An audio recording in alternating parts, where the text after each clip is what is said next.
Hi, I'm Dr. Kemi Lawrence. It's Sunday, the 2nd of February 2025.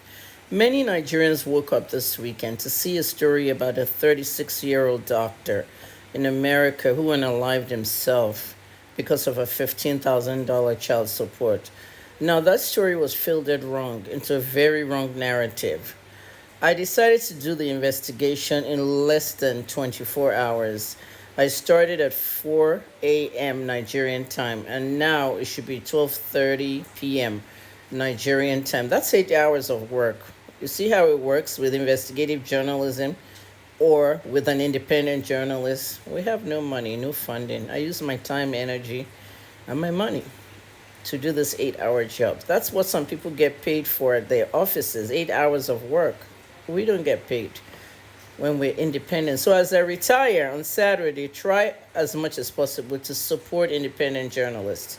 Okay, when they hit donate, donate, do that. When I was doing, you were calling me a beggar. You're not going to have anyone like me.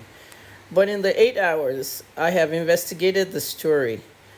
It was fielded very wrong in a wrong narrative. And it's sad because people like The Punch, The Guardian, and even The Nation should have investigated it fast. They were there posting the same thing, allegedly committing suicide, commit suicide.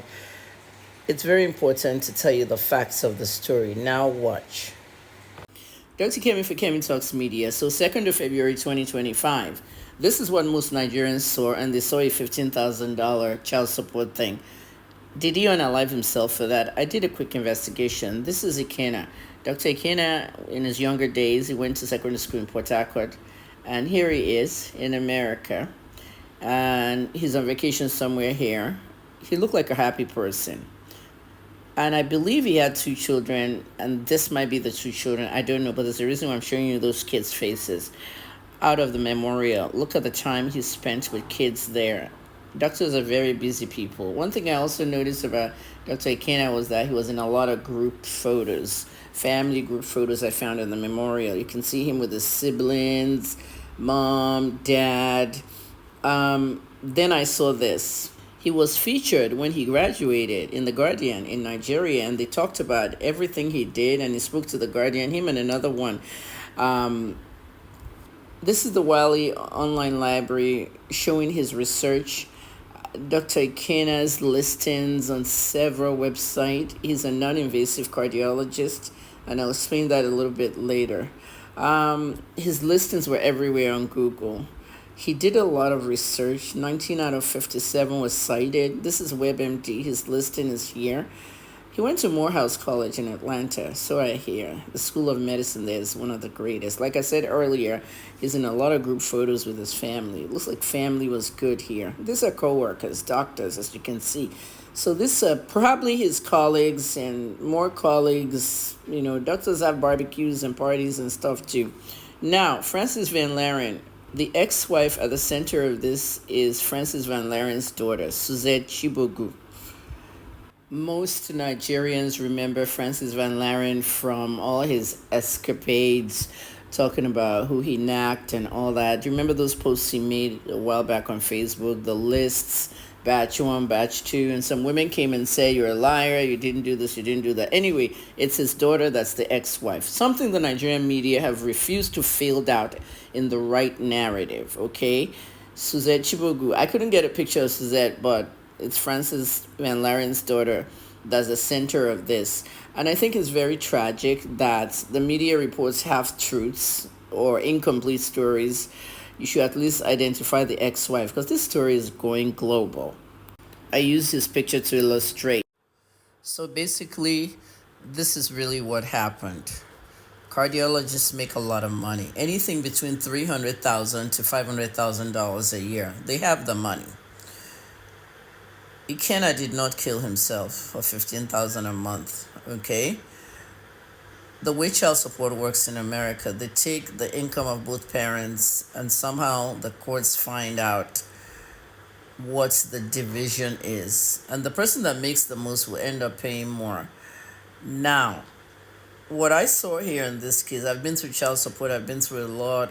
It costs a lot of money. I spent $80,000 on custody battles myself for one of my children. You don't know anything about me. I haven't even talked. At the end of the day, it's very costly. Now, when you're talking about divorce, divorces are very expensive in America because the wife will be seeking what they can get out of the man. And Dr. Ikenna was going through a battle, and it's called depression. If it's not treated, suicide. This exact thing happened to Jack, one of my colleagues at University of no, that was at Johns Hopkins when I was at Johns Hopkins in Maryland. He was a medical doctor. He was going through the very same thing, and one day I came to work. I was supposed to do a clinical thing with Jack, and he had unalived himself. Same thing. Dr. Ikenna got a gun, and he unalived himself. Not because he couldn't pay the 15,000 a month, but the toll of that divorce, the financial toll of that divorce got to him, and it still wasn't that. Most importantly, I believe he took his life because of the license. You work so hard. Look at all his research papers I showed you. 19 citations out of 57 research. You know, aortic stenosis, all this very big heart stuff. Do you know what cardiac surgery is and what cardiologists do? All the work this young man put in from the day I read that article in The Guardian in 2015 when I was in Ibadan. Just randomly reading two good Nigerian kids going to America to do residencies and start their lives. And I watched this whole thing unfold only to hear today, 2025, 10 years later, that the young man is gone. Guys, he lost his medical license. That's why I believe he took his life. You wouldn't hear that, but whenever you're involved in some things and it's reported, they will suspend your license or they might even take it. And those things are simple things like domestic violence.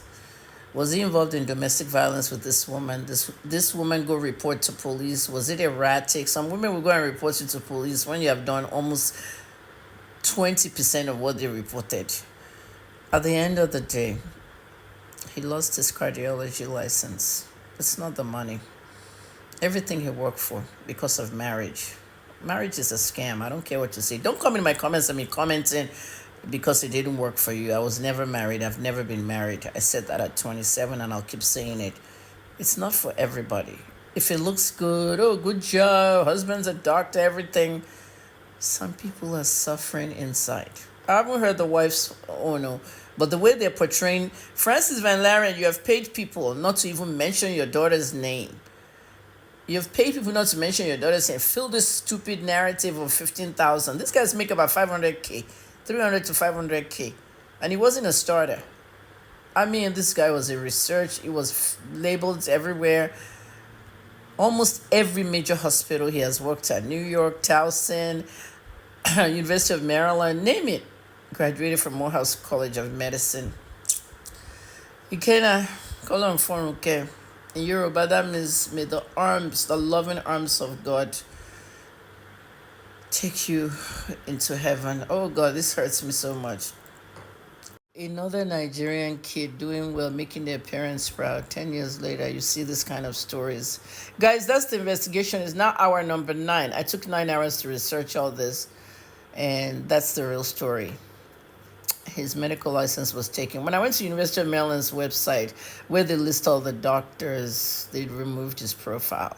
So there's some things that person that tweeted, there's some things you don't know when that person tweeted. A Nigerian newspaper, especially Punch and Vanguard, be doing research, please. Don't just go to somebody's tweet on X and post somebody's demise. Were you posting all his research works? 19 citations out of 57 research. Do you know how much research that we do?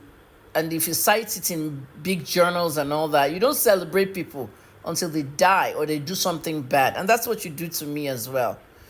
Guys, don't forget Saturday the 9th for my final broadcast on journalism on TikTok. Thanks. May his soul rest in peace. To the Erinne family, Ogechi, Muki. I saw so many of them at the memorial. Families dropping pictures, memories. Please, I hope God comforts you. I've even lost my words here. May God comfort your family. Thanks for watching, everybody.